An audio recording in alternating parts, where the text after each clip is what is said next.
చేశాను. అది అవతల వీధిలో ఉంది. నా ఓటు ఈతల వీధికి మారుతుంది. బెదిరింపులతో ఎవరి ఒత్తిడితో మీరు రిజైన్ చేశారు? మాకైతే ఎమ్మెల్యే ఆఫీస్ నుంచి ఒత్తిడి వచ్చిందండి. మేము చెయ్యము, వాటర్ బాటిల్ తెచ్చుకోవడానికి బయటికి వెళ్ళినా కూడా నన్ను పిలిచి మరి నువ్వు రిజైన్ చేసి సైన్ పెట్టి మళ్ళీ కావాల్సిందే వెళ్ళు అన్నారు. మా డాడీకి క్యాన్సర్ ఉంది, నేను హాస్పిటల్కి వెళ్ళాలి, నేను రాను అని కూడా చెప్పాను. కానీ ఎవ్వరు వినలేదు వాళ్ళు. ఈరోజు నేను మా డాడీని కూడా కోల్పోయినాను. వాళ్ళ వల్ల కూడా ఒక రకంగా వాళ్ళు కూడా కారణమే అందుకు.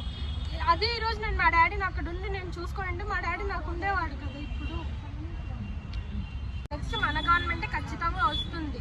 మేము ఖచ్చితంగా మిమ్మల్ని తీసుకుంటాం. మీరు రిజైన్ చేయండి. ఒకవేళ మీరు చేయలేదో 31వ తేదీకి ప్రతి ఒక్కరు వెళ్ళిపోతారు. మీరైతే వాళ్ళు ఉంటారు, మేము పోతాము అని మీరు అపోహలో ఉండద్దండి. ప్రతి ఒక్కరిని మేము తీసేస్తాము.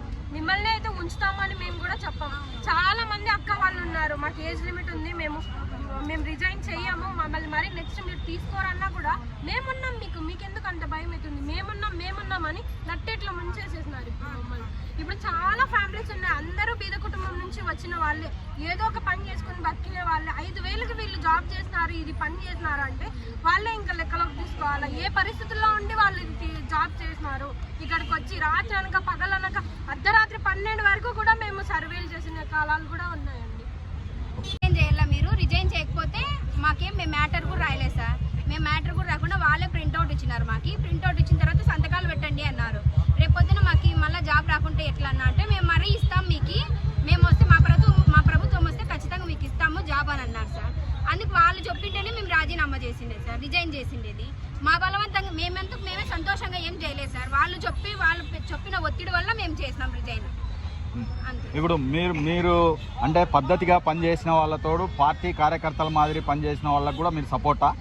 మేము ఏ పార్టీకి సపోర్ట్ లేదు సార్. మాకు పని ఇచ్చినారు, మాకు జీతం ఇచ్చినారు, మేము మాకు జీతం ఇచ్చేదాన్ని వాళ్ళకు రుణపడి మేము పని చేసినాం అంతే. అంటే మీ వాలంటరీ వ్యవస్థకే చెడ్డ పేరు తెచ్చేలా కొంతమంది వాలంటీర్లు పార్టీ కార్యకర్తల మాదిరి పనిచేశారు. వాళ్ళ విషయంలో మీ స్టాండ్ ఏంటి? 100 మెంబర్స్ లో ఒక 10 మెంబర్స్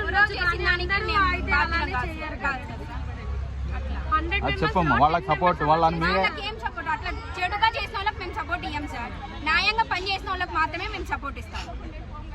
పథకాలు పంచే దాంట్లో కూడా ఎవరికి కానీ తారతమ్యాలు లేకోకుండా కార్పొరేటర్స్ కన్వీనర్స్ మేము చెయ్యమన్నా కూడా బలవంతంగా వచ్చి చేయించారు.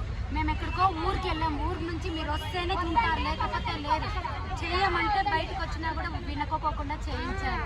మేము ఎంత కష్టపడి మీరు మా క్లస్టర్లో వచ్చి మా వాలంటీర్ ఇట్లా చేసింది, మాకు సేవలు చేయలేదు, వాళ్ళు పార్టీ తరఫున చేశారని మీరు మా క్లస్టర్కి వచ్చి ప్రజలను అడగండి.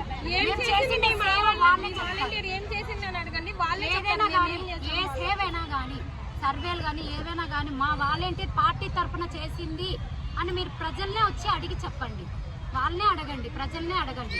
మా వాలంటీర్ ఇలా చేసింది, అదే పార్టీ తరఫున చేసింది అని మీరు ప్రజల్ని అడిగి మాకు ఇవ్వండి కావాల్సిందే. ఈరోజు బలవంతంగా చేపించేసి మమ్మల్ని ఇలా చేసేసి ఇప్పుడు క్వాలిఫికేషన్ డిగ్రీలు అందరికీ డిగ్రీలు ఉండవు. 10th ఇంటర్ మధ్యలో చదువు మానేసిన వాళ్ళు కూడా ఉన్నారు. ఏజ్ లిమిట్ ఉంది. ఇప్పుడు ఏ జాబ్ కావాలని ఇక్కడ చిన్న ఇండస్ట్రీస్ కూడా లేవు. కనీసం పక్కన ఏదైనా కుట్టు మిషన్ అది అట్లా ఇండస్ట్రీస్ అన్నా ఉన్నాయి. అనంతపురం ఆ ఇండస్ట్రీస్ కూడా లేదు. ఒకవేళ ఇంటర్ చదువుకున్న వాళ్ళు కానీ 10th చదివిన వాళ్ళు ఇండస్ట్రీస్ అన్నా ఉంటే అయ్యో కుట్టు మిషన్ కదా 10th క్లాస్ క్వాలిఫికేషన్తో పోవచ్చు అనుకోవచ్చు. అది లేదు.